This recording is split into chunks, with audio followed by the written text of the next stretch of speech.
వాళ్ళు చేసినటువంటి వాగ్దానాల్లో super six అనేటువంటిది ప్రధానమైనటువంటి ఆకర్షితమైనటువంటి మరి వాగ్దానంగా మరి ప్రజలు భావించారు. ఆ సూపర్ సిక్స్లో అనేక రకాలైనటువంటి వాగ్దానాలు ప్రభుత్వం ఇవ్వటం జరిగింది.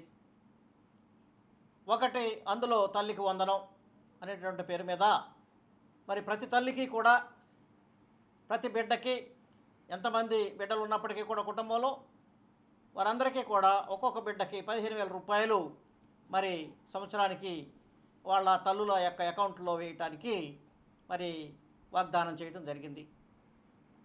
అలాగే రెండో వాగ్దానంగా రైతులకి మరి 20,000 రూపాయలు మరి రైతు భరోసా కింద ఇస్తామని చెప్పి వాళ్ళు వాగ్దానం చేయడం జరిగింది. ఇంకో వాగ్దానం కింద ఏంటంటే మరి 18 ఏళ్ళు నిండి 59 ఏళ్ల వయసులోపు ఉన్నటువంటి మహిళలకి ప్రతి నెల 1,500 రూపాయలు మరి పెన్షన్గా ఇస్తామని చెప్పి చెప్పడం జరిగింది. మరి అది కాకుండా వృద్ధాప్య పెన్షన్ని 3,000 నుంచి 4,000కి పెంచుతామని చెప్పి చెప్పడం జరిగింది. మహిళలకి మరి ఉచిత బస్సు సౌకర్యం కలగజేస్తామని కూడా వాగ్దానం చేయడం జరిగింది. మరి అంతేకాకుండా నిరుద్యోగులైనటువంటి యువకులకి 20 లక్షల ఉద్యోగాలు మేము కల్పిస్తాం. మరి అలాగే ఉద్యోగం రాని వాళ్ళకి నెలకి 3,000 చొప్పున నిరుద్యోగ భృతి అనేటువంటిది కల్పిస్తామని చెప్పి చెప్పడం జరిగింది. ఇవి కాకుండా రాజధాని నిర్మాణం మరి ఫాస్ట్గా చేయటానికి మేము పూనుకుంటామని చెప్పడం జరిగింది. పోలవరం నిర్మాణం కూడా పూర్తి చేస్తామని చెప్పడం జరిగింది. మరి ఇన్ని విధాలైనటువంటి నిర్మాణాలు మరి చేస్తామని చెప్పి వాగ్దానం చేయటం జరిగింది.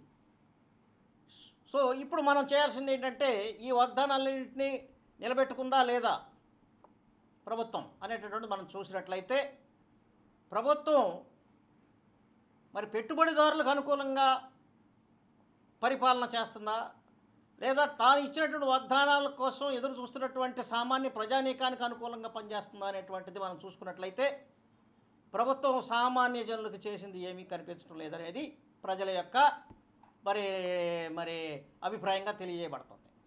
ఎందుకంటే సామాన్య ప్రజలు ఇప్పటి వరకు కూడా ఒక సంవత్సరం పాలనలో వాళ్ళు పొందినటువంటి బెనిఫిట్స్ ఏమీ కూడా కనపడటం లేదు. సూపర్ సిక్స్ మరి ఫెయిల్యూర్ అయిందని చెప్పి వాగ్దానాల అమల్లో ప్రభుత్వం పూర్తిగా విఫలమైందనేటువంటిది మనకి వినిపిస్తూ ఉంది. కాబట్టి ఏ రకంగా చూసుకున్నప్పటికీ కూడా అది విజయవంతం అయినట్టుగా మనం చెప్పలేం. ఎందుకంటే కనీసం 50% కూడా విజయవంతం కాలేదు. సూపర్ సిక్స్ విషయంలో ప్రతి విషయంలో కూడా ఒక సంవత్సరం అయిపోయిన తర్వాత నిన్న ఎప్పుడో మరి తల్లికి వందనం కింద నేను అకౌంట్స్లో వేస్తున్నామని చెప్పి చెప్పారు. 1 ఇయర్ అయిపోయింది. ఆ 1 ఇయర్ తాలూకు అమౌంట్లు పడలేదు.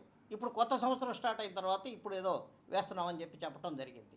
కాబట్టి ఒక సంవత్సరం ఆల్రెడీ లాస్ అయిపోయారు. ఒక సంవత్సరం పేమెంట్ వాళ్ళకి రాలేదు. కాబట్టి పిల్లల ఎడ్యుకేషన్ కుంటుపట్టడం అనేటువంటి జరుగుతూ ఉంది. తర్వాత మరి రైతుల భరోసా కింద 20,000 రూపాయలు అనేటువంటిది వేస్తామని చెప్పింది కూడా ఇంతవరకు కూడా ప్రభుత్వం ఏ రైతు అకౌంట్లో కూడా డబ్బులు వేసినటువంటి దాఖలాలు లేవు. మరి అది కూడా విఫలవంతంగానే మనం చెప్పుకోవాలి ఆ పథకం కూడా. ఇంకొకటి కూడా ఏదంటే ఇప్పుడు మహిళలకి నెలకు 1,500 చొప్పున వేస్తామని చెప్పినటువంటి వాగ్దానం ఎక్కడ వేసిన గొంగళ అక్కడే ఉన్నట్టుగా ఉంది. వాళ్ళు అక్కడ ఆ విషయంలో ఏ రకంగానటువంటి ముందడుగు వేయలేదు. రెండవది నిరుద్యోగుల వృత్తులకి 3,000 రూపాయలు ఇస్తామన్నది చెప్పటం ఒక్కళ్ళకు కూడా నిరుద్యోగ వృత్తి ఇచ్చినటువంటి దాఖలాలు లేవు.